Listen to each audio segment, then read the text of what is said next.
This is the Ricoh GR3 and I'll be reviewing whether this small camera is still worth it in 2025. Disclaimer, I'm not a professional photographer, so the main usage I have for this camera is to use it for my daily carry, bringing it out on my daily life every day, just going on walks, meetups with my friend, girlfriend, family, and just capturing these moments.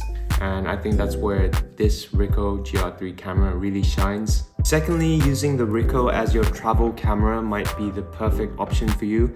If you are a professional photographer, you might not want to bring all the gear. If you go on hikes, that might mean carrying lots and lots of camera gear. So if you want to simplify down your camera, then I think Ricoh is a perfect combination of size and also image quality. However, if you're a hobbyist photographer, if you want to delve into, learning more about photography, advancing beyond the iPhone camera or the mobile camera that you have, I think this is also a good step up because the Ricoh has lots and lots of functionalities that you should explore if you want to learn photography, and also you won't compromise on image quality at all because this, as you'll see later on, the images are crazy nice. The Ricoh GR3 is also really famous for street photography, and it's called the King of Street because it has this function called snap focus.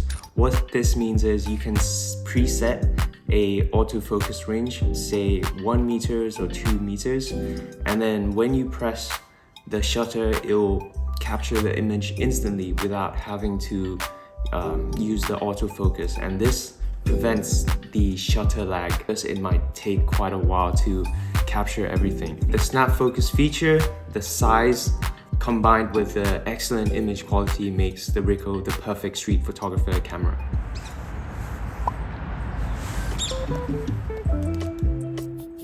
For the strength of the Ricoh GR3, I think definitely the image quality. You have the flexibility to choose the colors as well. If you don't want to edit your photos, you can go to image control and you have a number of film simulations that you can change. My personal favorite is positive film because it provides a really punchy, saturated color look to your images that look different from Fuji or different from Sony cameras, and I think it gives a lot of character to the image. Secondly, what I like about the Ricoh GR3 is the built-in memory. So as a hobbyist, sometimes I forget to bring my SD card and put it in the camera. So the built-in memory allows you to have that fallback in case you forget to bring your SD card. You can still capture a few images, I'd say 50, 60, 70 images, and that's enough to capture your moment for the day. One of the things I like about Ricoh the most is actually its small size, which makes it not really obtrusive in any environment. So whenever you want to be present with your friends and family and in the moment, if you just bring a huge camera out and then take a photo of everything, people can get really tense and they're like, what are you doing? So just having this small camera, bringing it out, snapping, and then putting it away is extremely convenient, and it doesn't take away anything from the present moment.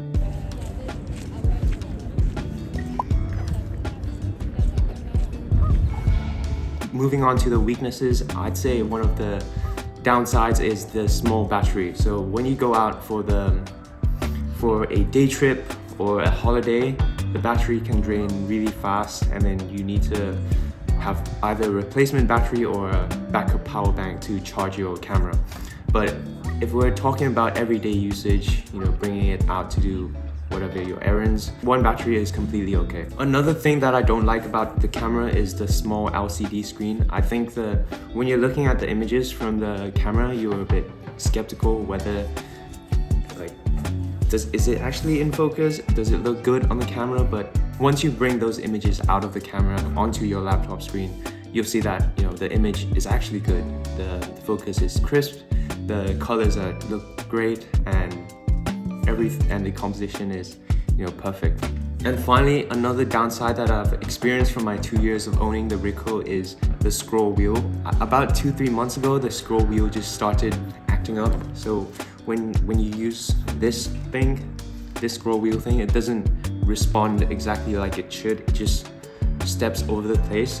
So usually I put my exposure compensation here when I want to make things brighter or darker, and then when I use it now, it just goes all over the place. So you also have to be careful of the scroll wheel if you buy it secondhand.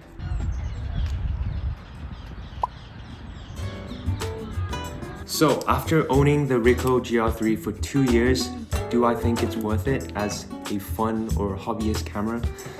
I'd say it's definitely worth it for me. So prior to the GR3, I have loads and loads of film point and shoots. I love using film to document my everyday life and trying to, be more present. And I can look back on the things I did years and years ago. So this is a good alternative to film, I would say, because the images, the colors, the character it brings, the Ricoh GR3 can definitely rival these film point and shoots. So for my use case, using this as a replacement for film was worth it, and I was able to capture a lot of good moments with this camera. That being said, this camera is also quite old. It's released in 2019, so I would not advise you to buy a new one. I would recommend you to buy a second-hand one that has a slightly lower price, because as of 2025, this camera is still quite popular. Some places might be out of stock, so I would be looking to get this camera secondhand if you're looking for one.